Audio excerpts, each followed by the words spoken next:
Snap ya. Apa 10 berapa? Dikurangi 10. Apa itu menit kalau tak? Betul. Itu. Bismillahirrahmanirrahim. Assalamualaikum warahmatullahi wabarakatuh. Alhamdulillah wassalatu wassalamu ala rasulillah wa ala alihi wa sahbihi wa mawala. Rabbi shrah li sadri wa yassir li amri wahlul 'uqdatam min lisani yafqahu qawli. Amma ba'du. Bahasa Sunda, bahasa Indonesia. Ada yang dari Manado? Gak ada ya? Semuanya Jawa. Ya maaf kalau saya nanti dalam penyampaiannya yang di Jawa Barat, yang di Betawi kita ya tetap saya belah. Izin.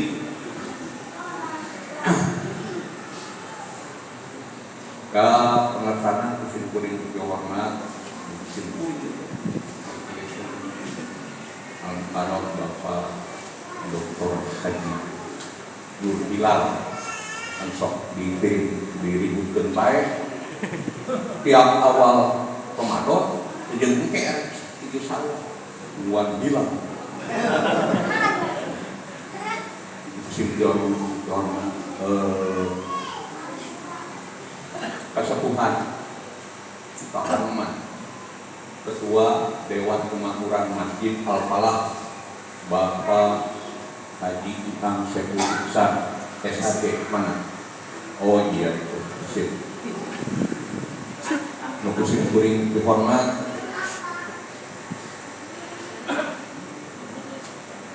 bapak-bapak, tidak ada ibu-ibunya, para kasepuhan, pini sepuh, para hujat, para asatid anu kekiasa kusin kuring disebutkan hiji-hijina mati apa ya.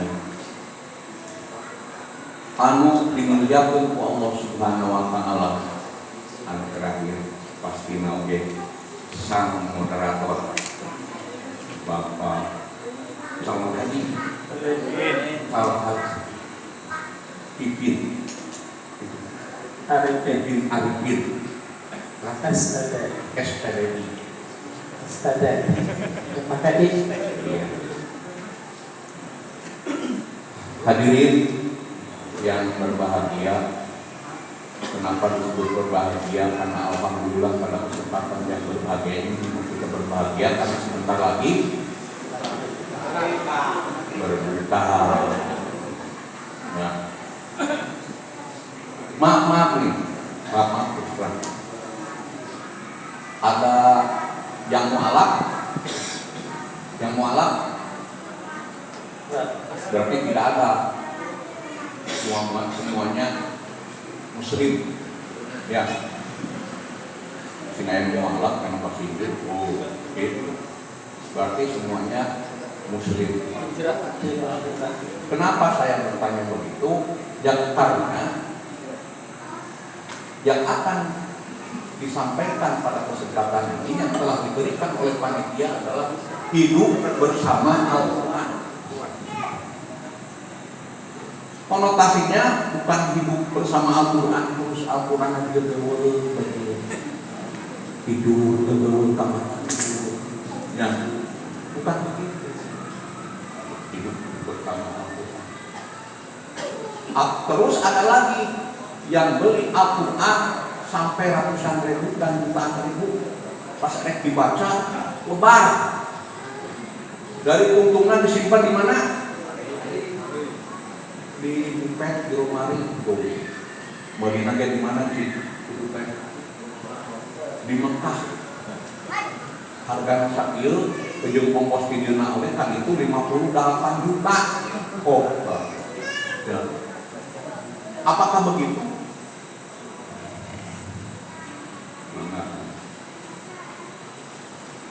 Perang memang kita alhamdulillah dilahirkan sebagai muslim, di mana hidup bersama Al-Quran itu Al-Quran telah membersamai kita sejak kita di dalam rahim. Laras tuh? Bohong gitu laras. Oke terang kan? Saurna. Ya. Ya lihat kesehatan lain pasir lain. Ya.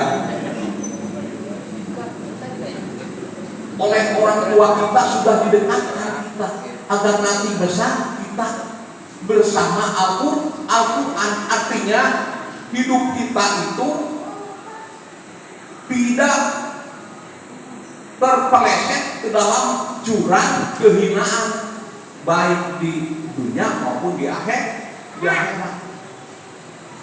Menginginkan orang tua kita itu lahir sebagai anak yang soleh. Amin. Makanya alhamdulillah semua ini tadi saya tanya ada yang mualaf, tidak ada. Berarti alhamdulillah.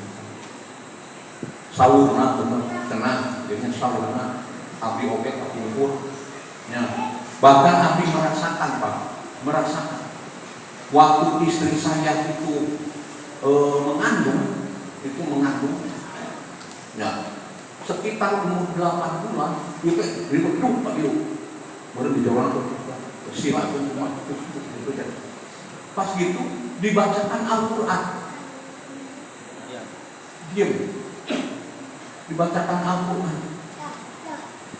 bapaknya bacaan Al-Quran, diam, untuk nutui, aduh dia kenal, dia pokok dia baik, bacakan Al-Quran, diam,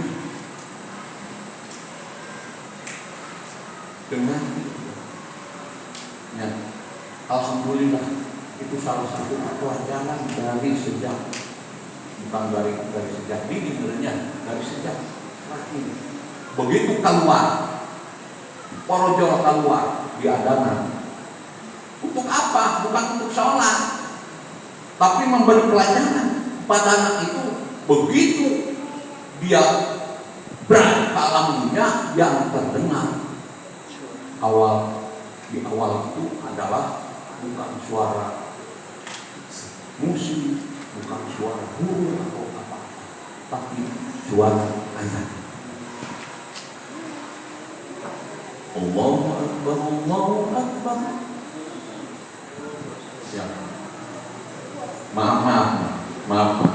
Setelah ketika umur 7 bulan, ada 4 bulan, ada istilah kupatan atau 7 bulanan, maaf, 7 bulanan. Dibacakan apa? Dibacakan debahan. Ya. Itu anak padahal mah nakal, padahal mah tukang celik jadi saja banget. Tapi ketika dibacakan debahan, hikayat Rasulullah SAW, risalah Rasulullah SAW, diam saja. Ya, diam. Itu sudah pendidikan agar kita supaya hidup bersama Al-Quran dari sejak ini. Udah gede dimasukin TPA, dimasukin TKA. Ya, agar apa? Agar mengenal Al-Quran. Agar mengenal Al-Quran. Banyak orang yang mengatakan bahwasanya saya cinta kepada Al-Quran. Wah, ngebuk-ngebuk yang saja banget. Pas baca Al-Quran masih balik, bukan. Ya, masih balik. Bahkan ada yang tidak bisa. Ya. Quran disimpan di rumah, baca. TPA, alhamdulillah pemerintah mendukung khususnya Kementerian Agama. Ya, dalam memberantas buta huruf Al-Quran, buta huruf dan baca tulis Al-Quran. Ya, tinggal kita dalam mendidik anak agar anak kita menjadi anak yang soleh. Ari hoyong putra teh soleh, tapi usaha dan upayana itu dilakukan upaya di anak teh soleh. Nuan kewe hidayah. Pak hidayah nanti kena dipaksa ke sana. Ya. Alhamdulillah kita semua di sini. Insya Allah orang-orang termasuk orang-orang yang mendapatkan hidayah dari Allah Subhanahu wa Ta'ala. Manfaat dan fungsi kita mencintai Al-Quran, yaitu dengan membaca Al-Quran. Di rumah bacakan Al-Quran, insya Allah hidup akan tenang. Resah hati baca Al-Quran akan tenang. Dan Al-Quran merupakan obat bagi segala penyakit. Saya semakin ya Allah benar-benar maaf juga aku yakin Allah Subhanahu wa Ta'ala bahwasanya benar-benar Al-Quran itu sebagai obat. Ketika dibacakan surat Qul surat Qul teh ini mah surat Qul, surat Al-Ikhlas, surat Al-Falaq, surat An-Nas. Alhamdulillah budak jadi kuat panas baca Qul kalau ini kan saya dan mencari itu kali dan anu tergering oge tapi kasurupan jeung kajabana nya tapi kita ngobrol eta jeung si setan supaya manehna keluar ti eta ku Al-Qur'an. Padahal mah biasa kita semacam Al-Ikhlas, semacam Al-Bina ya. Tapi diniatannya aku ingin mengobat ya, karena percaya bahwa ayat-ayat Allah ini bisa menjadikan obat.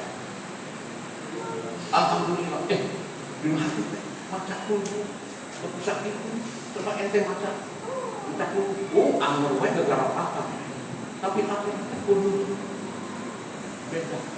Ya, alhamdulillah. Semakin meningkatkan keimanan kepada Allah. Waktu itu mana? Cukup sebenarnya. Ya. Tapi ya saya menyarankan begitu dan berdoa sebab ini hidup bersama Al-Quran.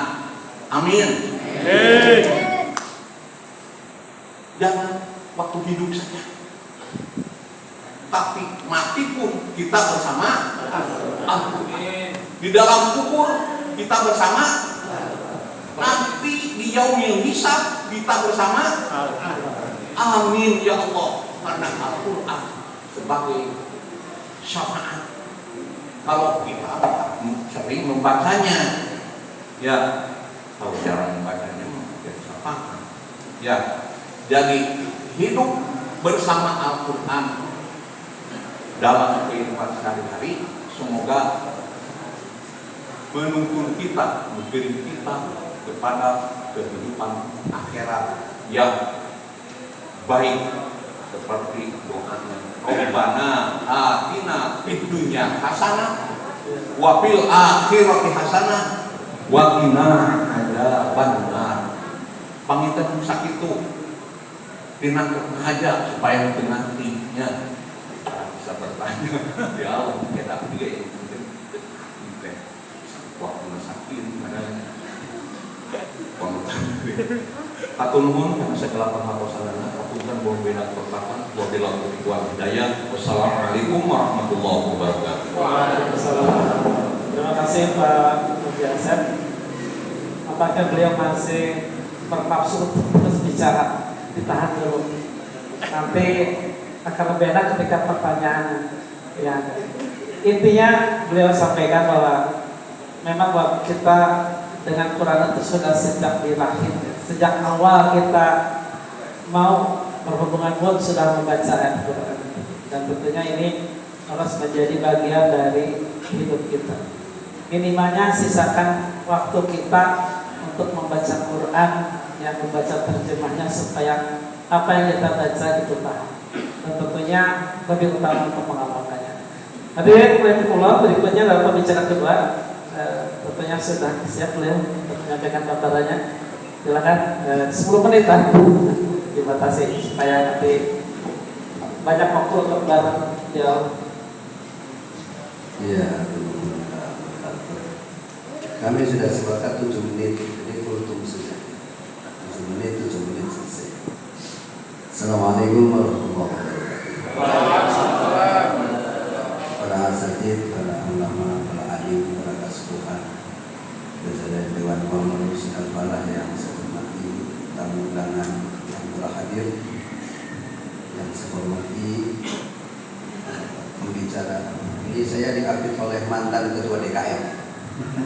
Ketua yang pertama, kedua saya ini diapit oleh kedua menteri. Insya Allah aman di dunia wal akhirah. Amin. Para hadirin kaum muslimin jamaah yang dimuliakan Allah Subhanahu wa taala. Tadi sudah kita dengarkan bersama betapa pentingnya Al-Qur'an itu menjadi hidup kita, menjadi bagian dari hidup kita. Hidup bersama dengan Al-Qur'an. Kalau kita bicara kehidupan, kita ini punya banyak masalah, punya banyak aspek. Namanya orang hidup pasti satu berhubungan dengan diri sendiri, berhubungan dengan orang lain, dan tidak kalah pentingnya berhubungan dengan Allah Subhanahu wa taala. Nah, 3 dimensi ini adalah ruang hidup kita. Ruang hidup kita secara individu, ruang hidup kita sesama manusia, dan ruang hidup kita bersama Allah Subhanahu wa taala. Kita tidak bisa menghindari 3 dimensi ruang hidup kita ini, tidak bisa kita hindari. Pasti 3-tiganya akan hadir. Ketika kita sedang bersendirian bersama orang lain, bersama Allah Subhanahu wa taala, maka di situ diharapkan Al-Qur'an menemani kita. Al-Qur'an ini menemani kita. Artinya ketika kita mau bersikap, mau bertindak, kita selalu kanan kiri tengok. Al-Qur'an membolehkan tidak ya. Al-Qur'an mewajibkan tidak ya. Al-Qur'an kira-kira menghukumi apa nih kalau saya berbuat begini. Itu berarti dalam setiap sendi kehidupan kita itu Al-Qur'an hadir. Tadi pagi sudah dibahas di kuliah 7 menit pengajian subuh. Dari mulai kita mencoba untuk mentakdim Al-Qur'an, mengimani Al-Qur'an, membaca Al-Qur'an, tilawah Al-Qur'an, mengajarkan Al-Qur'an, sampai pada yang paling tinggi adalah tahkim. Kita bertahkim kepada Al-Qur'an. Kita berhukum dengan Al-Qur'an. Karena kalau kita hanya menjadikan Al-Qur'an dalam kesendirian, itu yang bisa kita lakukan adalah berzikir, beribadah pada Allah Subhanahu wa taala, bermunajat pada Allah Subhanahu wa taala, menyempurnakan sholat kita, menyempurnakan ibadah-ibadah makhluk kita. Itu kalau Al-Qur'an hanya dalam aspek 1 dimensi terhadap pribadi kita. Nah, kita ingin perlebar ini. Karena hidup kita itu ada pada 3 dimensi, kita ingin lebarkan bahwa Al-Qur'an itu betul-betul hidup di semua lini kehidupan kita. Itu baru kita disebut hidup bersama Al-Qur'an. Karena saya yakin para hadirin, hidupnya itu tidak melulu untuk sendiri, tidak melulu dalam 1 dimensi atau dimensi ke-1, tidak. Untuk makan saja Kita pasti butuh orang lain. Siapa? Butuh istri kita yang memasak nasi, yang menanak air, memasak lauk. Itu kita butuh sama mereka. Istri kita juga nggak bisa hanya mencukupi bahan-bahan untuk makan itu dari diri sendiri. Dia pasti ke warung dulu, beli yang mentahannya. Warung juga ternyata tidak bisa mensuplai kebutuhan jualnya sendiri. Dia harus ke pasar, maka dia akan ketemu penjual kol, penjual kentang. Yang di pasar juga tidak bisa tanpa suplai dari petani. Inilah rantai kehidupan kita. Dalam urusan makan saja rantainya sangat panjang. Nah, kita sekarang bertanya, di manakah dalam sekian rantai hidup itu Al-Quran hadir? Itu dalam masalah muamalah, dalam masalah pendidikan. Kita, anak-anak kita sekolah pasti butuh guru, karena memang kita nggak bisa mendidik anak langsung. Gurunya harus ada yang menghonor, menggaji. Gurunya harus lulusan, gurunya segala macam. Maka kalau kita cari lagi rantai hidup dalam pendidikan sangat panjang. Maka pertanyaannya adalah, di mana Al-Quran hadir dalam rantai pendidikan itu? Dan lain sebagainya. Inilah yang saya dambakan, kami dambakan, agar para hadirin yang hadir di sini betul-betul merasa bahwa 3 dimensi hidup kita, hidup sendiri, hidup bersama orang lain, dan hidup bersama Allah Subhanahu wa Ta'ala, itu Al-Quran selalu hadir. Selalu kita tengok, selalu kita perhatikan. Sebab kalau kita tidak memperhatikan Al-Quran, maka Al-Quran pun tidak akan memperhatikan kita. Jika kita lupa kepada Al-Quran, maka Al-Quran juga akan melupakan kita. Sebagaimana Allah firmankan dalam Al-Quran disebutkan, "Wa man a'rada an dzikri fa inna lahu ma'isatan dhanka wa nahsyuruhu yaumal qiyamati a'ma." Barang siapa yang berpaling adzikri dari Al-Quran, dari peringatan pada Al-Quran, fa inna lahu ma'isatan dhanka, maka Allah akan berikan kepada mereka kehidupan yang sempit, susah. S-nya banyak, sempit, susah, sumpuk, itu namanya rumah tipe 21, RSS. Rumah sempit, sumpuk, susah. Sekali, nah sama sekali. Wa nahsyuruhu, nah ini yang lebih repot lagi. Wa nahsyuruhu yaumal qiyamati a'ma, dan kami akan kumpulkan di akhirat nanti dalam keadaan buta. Yang sekarang matanya sangat jering, dalam jarak sekian kilometer masih bisa lihat. Tetapi mereka yang melupakan Al-Quran, lalai dari Al-Quran, maka apa? Di akhirat akan dibutakan oleh Allah Subhanahu wa Ta'ala. Lalu dia bertanya kepada Allah, "Lima hasyartani a'ma?" Ya Allah, kenapa engkau kumpulkan kami dalam keadaan buta? Wa kadzalika atatka ayatuna fanasitaha. Itulah akibat dulu ketika di dunia, ketika ayatku datang kau lupakan itu. Wa kadzalika al-yawma tunsa, maka wajar pada hari ini pun, hari akhirat pun Allah melupakan kita. Jadi kalau tadi tidak sekedar hidup tapi akhirat, yuk jangan sampai kita lupakan Al-Quran. Kenapa? Di akhirat nanti adalah cerminan kita di dunia. Pada saat kita menjadikan Quran sebagai teman hidup kita dalam 3 dimensi itu, maka Al-Quran akan mencari-cari para pembacanya. Tetapi barang siapa yang melupakan Al-Quran dalam kehidupan 3 dimensinya, maka jangan berharap Al-Quran akan menjadikan syafaat bagi kita bersama.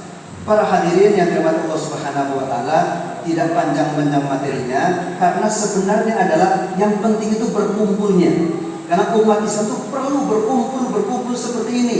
Silaturahmi terjalin, ada yang sedekah terjalin, ukhuwah terjalin. Karena apa? Orang kafir itu kuat karena mereka sering berkumpul juga.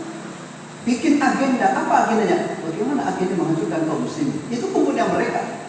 Nah, mestinya kita kumpul juga berpikir bagaimana menghancurkan agendanya orang kafir. Tentu dengan izin Allah Subhanahu wa Ta'ala. Wassalamualaikum warahmatullahi wabarakatuh. Semakin menarik materinya, semakin menguat para hadirin dengan segera bertanya-tanya nampaknya. Ya. Dari kalau saya ambil dari pembicaraan beliau bahwa Bentuknya Al-Quran ini ya namanya setiap aktivitas. Artinya apa? Setiap aktivitas kita sendirian, berdua ataupun dengan masyarakat atau ibadah dan sebagainya, maka pastikan apa yang kita lakukan itu adalah sesuai dengan tuntunan Al-Quran. Tanya dulu ketika beraktivitas, boleh nggak kata Quran? Seperti itu. Baik hadirin, Waalaikumsalam. Untuk itu kami buka sesi tanya jawab. Ada waktu kurang lebih ada 25 menit. Kami buka dengan 3 pertanyaan ya, supaya tidak rebutan. Jadi dari barisan 1 dan 2, kemudian yang tengah dan yang belakang ya. Silakan. Ya, silakan Pak Hajianto di depan. Lupa ada 2 ya.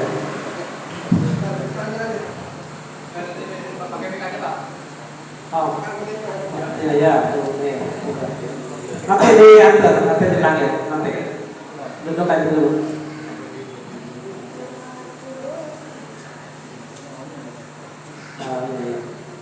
Oke, namanya sudah terwakili 3 penanya. Mudah-mudahan ada waktu lagi untuk sesi berikutnya. Baik, untuk penanya pertama, nampaknya Pak Yaya sudah ini bersemangat untuk bertanya, kayaknya sudah dari sejak diumumkannya acara ini. Kami silakan kepada Pak Yaya untuk menyampaikan pertanyaannya, singkat padat. Assalamualaikum warahmatullahi wabarakatuh. Alhamdulillah.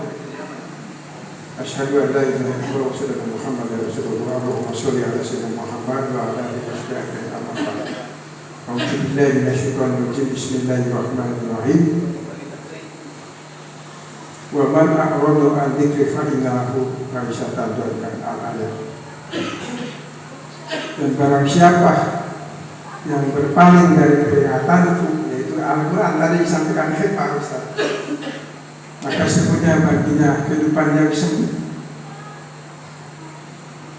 Mungkin sempit di situ bukan berarti nggak punya duit ya. Duit sih banyak, ada teman banyak, ya kan? Sempit di situ pemahaman Quran. Wa man a'rada an dzikri fa innahu ma'isatan. Dan barang siapa yang berpaling dari peringatanku, yaitu Al-Quran, maka sesungguhnya baginya kehidupan yang sempit. Kembali lagi, sempit berarti bukan nggak punya teman. Teman sih banyak, duit banyak, teman banyak, duit banyak, gitu kan? Tetapi bagaimana dengan Al-Quran? Saya kira cukup sampai di sini. Mohon Pak Ustaz menjelaskan ayat yang tadi Pak Ustaz sampaikan agar mendapat rahmat bagi kita semua yang mendengarkan. Assalamualaikum warahmatullahi wabarakatuh. Yang kedua, maka lebih di bawah Pak ada sokan. Ini saya siapa aja asal boleh jauh-jauh dari Monas beliau. Assalamualaikum warahmatullahi wabarakatuh. Terima kasih kepada moderator memberikan kesempatan. Ini sangat-sangat kita memang terpecahkan masalah Quran. Pada mau berbicara Bapak Haji Asep sama Bapak Hilal, membaca Al-Quran ibadah, nilainya mangja bil hasanati walau asyru amsaliyah, 1 amalan 10 nilai ibadah. Kalau benar katanya, yang saya sampai hari ini Pak Dokter, gimana caranya supaya Al-Quran menjadi hukum bagi kita?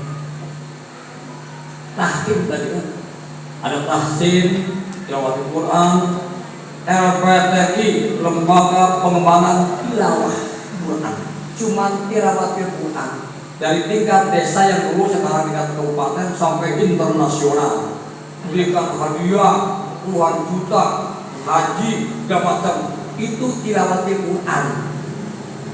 Suara tapi sangat disayangkan orang yang akan menegakkan hukum Al-Quran, menegakkan kalimat la ilaha illallah. Tadi kan surat tadi kalau nggak salah surat Toha misalnya yang dibacakan akan menjadi utang, itu sebetulnya yang tidak kita hidup tidak berpedoman pada Quran hukum. Cuma itu bukan membaca, belum tentu akan mendapatkan syafaat kepada pembaca walaupun tiap hari sujud hatam, tapi pelaksanaan dalam kehidupan tidak satu ayat pun yang dilaksanakan kepada itu yang paling saya sampai hari ini dipikirkan. Kok kenapa hukum Al-Quran belum bisa ditegakkan, cuma bisa membaca yang menegakkan hukum Al-Quran justru di penjara itu.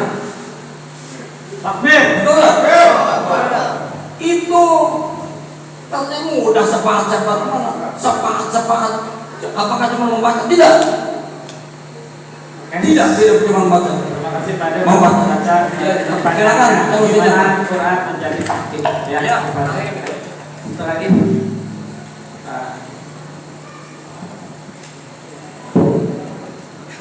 Pak Ade, ini ada sebentar Pak Ade. Narasumber. Pertanyaan saya ini menyambung dengan apa yang disampaikan Pak Ustaz Yahya ya. Tadi narasumber mengutip ayat Al-Quran surat At-Taubah ayat 124 yang mengatakan bahwa siapa yang berpaling maka dia hidupkan sempit. Mempertegas saja ya. Ini sempit dalam pengertian seperti apa ya? Karena yang beredar di masyarakat kan sempit itu lebih pada konotasi ekonomi ya. Lebih kepada konotasi ekonomi, sehingga kalau direalitakan banyak yang berpaling dari Al-Quran justru hidupnya senang-senang secara ekonomi seperti itu ya. Jadi mempertegas apa yang disampaikan Pak Ustaz Jaya tentang tafsir dari atau ayat 124 yang tadi dikutip oleh Pak Ustaz Muhyiddin Ahmad. Yang kedua pertanyaannya, kita dalam kehidupan itu kadang-kadang kalau persoalan ibadah kita berpegang kepada Al-Quran, tetapi ketika persoalan duniawi kadang-kadang Al-Quran itu suka ditinggalkan. Padahal Al-Quran itu adalah mencakup seluruh aspek kehidupan dunia dan akhirat, ibadah dan amaliyah. Tapi itu yang terjadi di kehidupan yang nyata. Ketika persoalan ibadah akhirat kita memakai Al-Quran, tapi ketika persoalan duniawi amaliyah kadang-kadang Al-Quran kita lupakan. Itu fenomena. Yang selanjutnya, ini juga di bulan Ramadan, kadang saya juga suka dilematis supaya ada aturan melarang membaca Al-Quran dengan aturan toleransi. Padahal ini juga dari dulu sudah berlaku ya. Tidak ada pembatasan pembacaan ayat Al-Quran dengan pengeras suara. Aneh ya. Dengan alasan terganggu, orang sakit saja minta dibacakan Al-Quran ya. Kita yang sehat masa tidak mau benar Al-Quran seperti itu. Nah, jadi sekali lagi pertanyaan saya ada 3 ya. Yang pertama mempertegas saja yang ditanyakan Pak Ustaz Yahya tentang At-Taubah 124 tadi. Yang kedua juga itu bahwa Al-Quran itu tidak hanya mencakup urusan akhirat saja, tapi juga persoalan dunia. Itu saja Pak Moderator, terima kasih. Terima kasih. 3 pertanyaan sudah jelas kan ya, pertanyaannya. Silakan siapa dulu yang mau menyampaikan? Silakan sampai. Ya sampai panggil berikut. Ya, terima kasih. Dari Pak Yahya mungkin sekaligus menjawab pertanyaan pertama Pak. Jadi suasana sudah mulai terpancing. Sukses acaranya. Tapi kalau hadirin justru tidur semua berarti tidak sukses. Tapi kalau bangun berarti ini adalah sukses. Takbir. Kalau saya baca dalam laman NU, lamanya NU ya, tentang tafsir surat Taubah ayat 124 itu kata wa man a'rada an fa inna lahu ma'isatan dhankan, kata dhankan, kehidupan yang sempit. Tadi sudah dicontohkan, ya bisa jadi sempit itu memang tidak harus tidak punya uang, Sempit tidak harus tidak punya kawan. Sempit tidak harus tidak punya kekayaan. Tetapi tidak sedikit orang yang punya kekayaan tetapi kurang terus. Gak pernah bersyukur. Gak pernah bersyukur. Padahal apa? Kalau dia lihat yang sebelah kirinya yang lebih sedikit, mungkin dia akan tenang. Dia sudah punya, sudah banyak uang, sudah banyak harta, tapi yang dilihat orang yang lebih banyak lagi. Nah, maka apa? Dadanya sesak. Dadanya sesak. Ada orang punya kawan, kawannya banyak, tapi kawannya mengajak kemaksiatan dulu, sempit jadi. Ada orang ingin berbuat kebajikan, ingin sholat, tapi kok susah ya sholat itu. Ada orang ingin baca Al-Quran bebas, kok dibatasi. Itu bagian dari tongkan tadi. Bagian dari tongkan, jadi bongkan gitu ya. Itu kalau saya baca di lamanya NU. Laman NU menafsirkan Toha 124 itu sempit itu begitu. Jadi apapun terasa susah. Sekarang Bapak Ibu rahimahumullah mau haji susah tidak? Susah. Nunggunya lama sekali. Untuk haji aja sudah dongkan. Udah susah. Apa jawabannya? Ya tadi karena mereka aqradu an dzikri, mereka berpaling dari Al-Qur'anul Karim. Saya tadi bisik-bisik sama Pak Haji, Al-Quran itu hanya dipakai sumpah saja para pejabat. Setelah disumpah demi Allah saya bersumpah, nggak butuh waktu berhari-hari Pak. Masuk kantornya itu hukum Quran sudah diinjak-injak di sana. Coba aja saya mau tanyain, Ketua Bank Indonesia kalau dia Muslim disumpah oleh Allah dengan jabatannya pakai Quran atau pakai Injil? Kalau dia Muslim pakai Quran Pak, belum melangkah ke kantornya dia sudah berpikir bagaimana meningkatkan riba di tengah-tengah masyarakat. Coba, apa ini nggak dongkan? Seorang yang disumpah dengan Al-Quran tapi susah mengamalkan, ini dongkan Pak. Makanya ini jadi pikiran kita bersama-sama. Tadi Pak ada sudah begitu semangat, kita ini negara Muslim yang banyak baca Quran, tapi kenapa susah? Nah itu jawabannya, kenapa dongkan? Apalagi kalau sudah menyangkut masalah tahkim, susah sekali.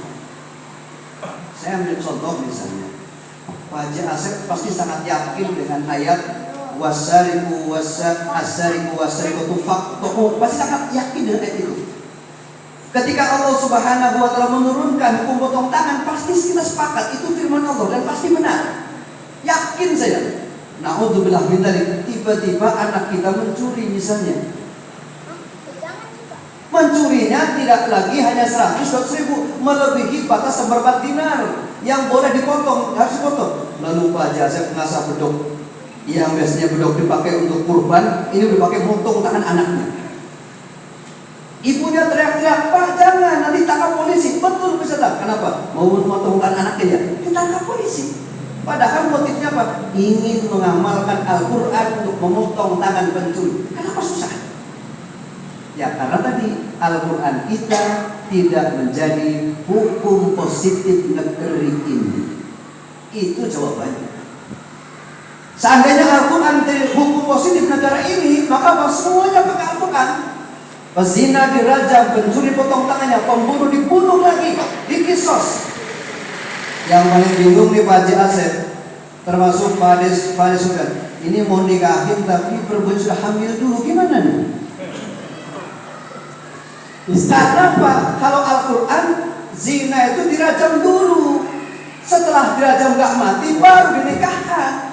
Nah sekarang mau dirajam lagi, kata Pak Haji, rajam dulu atau cambuk dulu. Ditangkap polisi nanti. Kenapa? Hukum rajam dan hukum cambuk tidak berlaku di negara ini. Kenapa tidak berlaku? Itu pertanyaan kita juga bersama-sama. Termasuk tadi Pak Ade sudah. Kenapa kalau urusan ibadah seolah-olah kita dekat dengan Al-Quran, tapi kalau dunianya itu kita seperti jauh. Kenapa? Kita hidup di alam sekuler, dipisahkan antara kehidupan dengan agama. Itu jawabannya Pak. Jadi wajar kalau kemudian semuanya menjadi dongkan, menjadi sempit. Nah, yuk kita usahakan, kita ikhtiarkan, bertemunya kita di sini semakin menguatkan tekad kita bagaimana ke depan Al-Quran ini kita usulkan agar menjadi undang-undang negara. Barangkali itu. Terima kasih.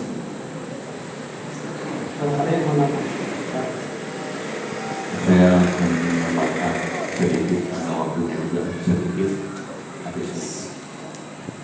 Tadi disampaikan itu dari Pak Fatih tentang karena beliau ini adalah seorang juri, dewan juri MPK. Jadi pikirannya terngajurnya itu tahkim tadinya itu karya mau siap itu beda gitu. Kenapa punya pemikiran seperti itu? Ya, dokter itu sempit, rasa sempit. Kenapa? Ya karena kita belum betul-betul melaksanakan apa yang maknanya di dalam Al-Quran. Hanya baru sampai tilawah, baru sampai dibaca saja, dibaca, ya terus diresapi, ditafsirkan.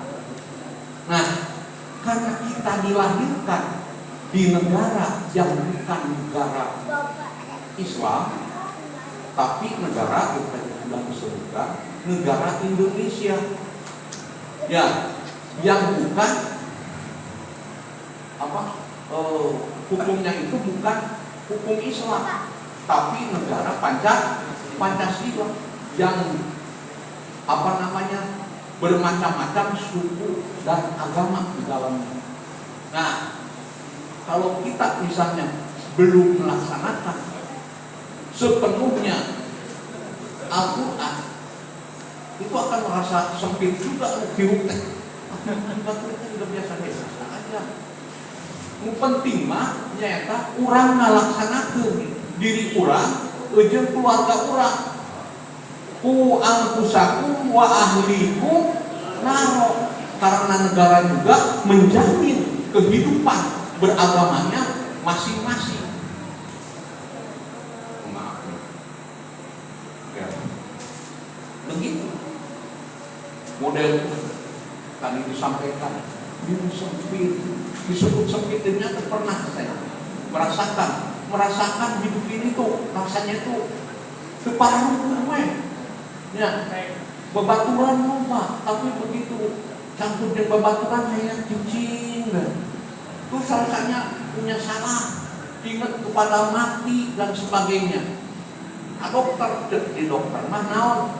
Asam lambung.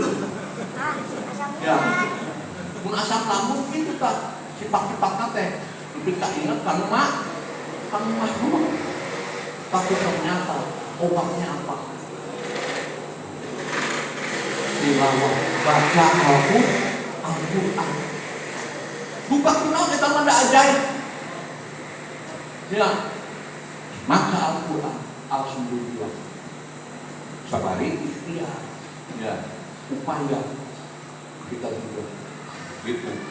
Ulah tuh maca Al-Quran begitu malah gitu.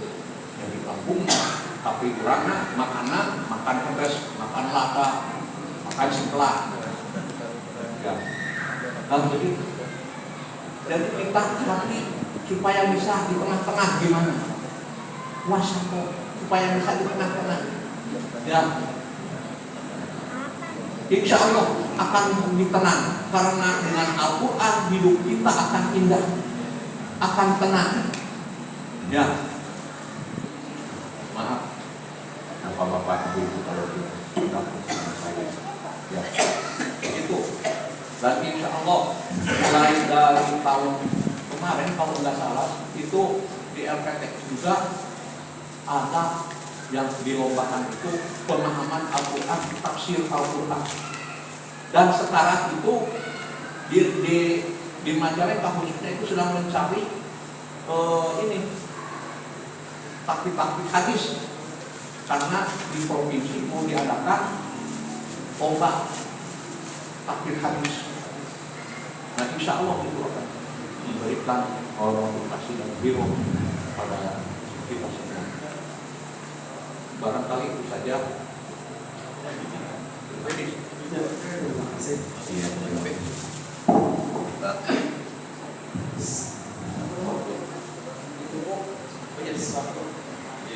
Waktu habis.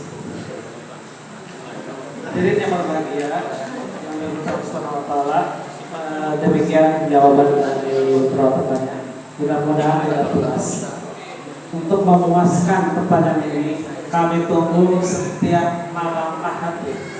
Tapi Ramadan ini kita lagi karena acaranya pindah ke sana. Jadi setiap malam Ahad, silakan yang ingin menambah lagi sampai Islam, menambah wawasan, ya, berdiskusi dengan guru kami. Silakan kami tunggu setiap malam Ahad di musola Al-Muhajirin Blok Bolok. Alhamdulillah sudah berjalan beberapa tahun dan jamunya juga sudah dari mana-mana. Jadi kami tunggu pada hadirin yang punya keinginan untuk lebih banyak lagi berinteraksi dengan guru kami dan ahli. Hadirin yang berbahagia, waktu sudah menunjukkan pukul 5.43. Kalau ibu sesi bertanya pasti butuh waktu lama. Maghrib sekarang jam 5:56. Ya. 7 menit jam 5 sampai. Jadi ada waktu kurang lebih 8 menit lagi. Untuk persiapan tadi kami sudah menyiapkan untuk tadi. Dan sebelum berpisah ada sedikit cerita.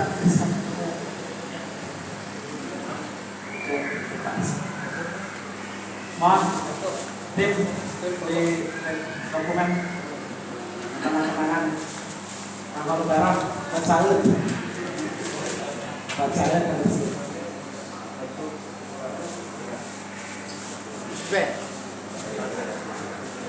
Terima kasih. Selanjutnya kami selaku moderator yang maaf di dalam memimpin acara ini telah berkenan. Kami serahkan acara kepada musik. Terima kasih. Assalamualaikum warahmatullahi wabarakatuh. Waalaikumsalam warahmatullahi wabarakatuh.